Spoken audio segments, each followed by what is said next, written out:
every behavior has a positive intention. This is a very, very common trope that exists in multiple models and is very commonly taught in alphabet therapies, life coaching, and so on. And is one of those little things that I've always had a bit of an issue with, and I question its validity. Now, it's a very useful principle that can facilitate a lot of methodologies that are used in a therapeutic treatment room. And I don't have a particular issue with those models, or the fact that central to the model is identifying a positive intention within any particular behavior. But it's like anything that has an element of truth to it. You can always rely on coaches and therapists to completely blow it out of all proportion into something it completely isn't. So every behavior has a positive intention. Nice in theory. Let's look at some practicalities of it. So somebody acts in a particular way that may be detrimental to themselves or detrimental to another, and we'll go, well, that behavior has a positive intention. Now the question here is, does it really? Or is, when we find the positive intention, that a framing and reframe of actually what's going on? Now, does a behavior only have one intention, and can it have multiple intentions that operate simultaneously, even if some of those intentions are in conflict with each other? And this is one of the things. It's not a positive intention. There's often multiple intentions operating simultaneously. You only have to look at the researches and examples of mixed state communication, Gregory Bateson's double bind. When people have multiple rules all operating on them simultaneously, and they're trying to satisfy the internal demand of all those rules equally at the same time, we end up with some very incongruent and mixed state communication.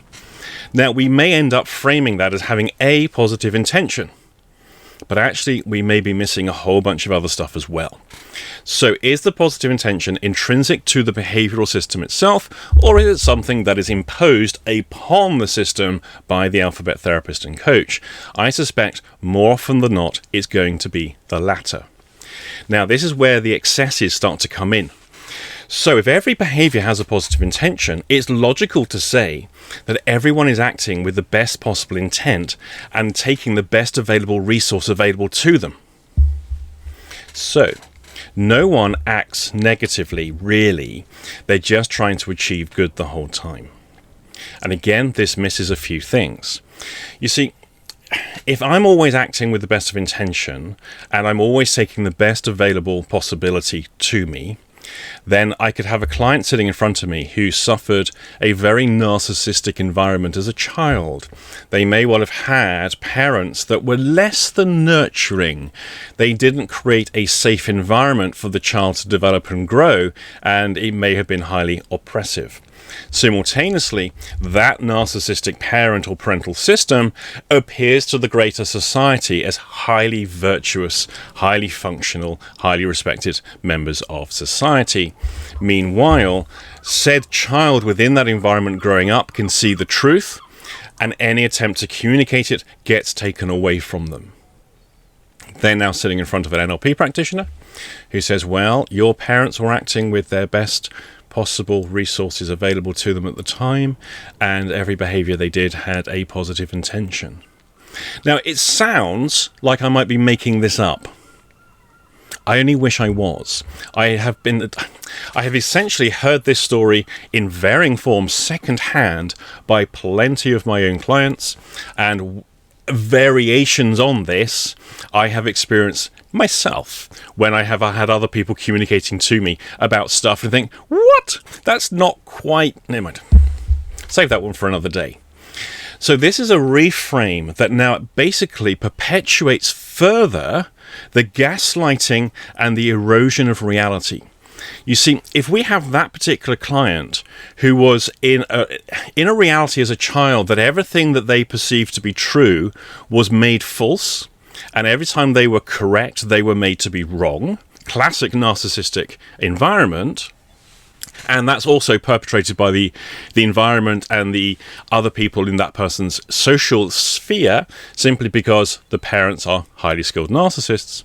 Now the therapist says, Yes, but they were acting with the best possible intention, and we should see it positively. So now the therapist or alphabet therapist is now perpetrating exactly the same behavior by eroding the boundaries of reality of that particular individual. You see, ultimately this comes down to we mustn't judge anybody negatively. And that a negative judgment is a projection from within ourselves. We only see the negative in others, that which we harbour in our own shadow. Did another video on that. Have a look, you'll see. No, that's not how it works at all. That is absolutely... Sometimes to negatively judge another is the healthiest thing an individual can do because they're establishing a boundary and an accurate assessment of reality.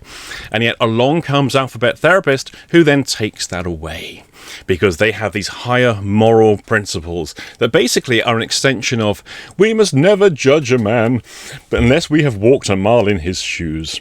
And even then, he's always acting with the best possible intention, utilizing the best available resources at all times. That's utterly false. People do not always act with the best of intentions, and they do not always act by taking the best possible resource within them that's available to them at the time. People are often complete scum. And, here's the other one, some people are fundamentally lazy. There's plenty of options available to them, but it's far easier just to whack the person round the head than actually go for something far better and far superior. But sometimes people do need a good whack around the head.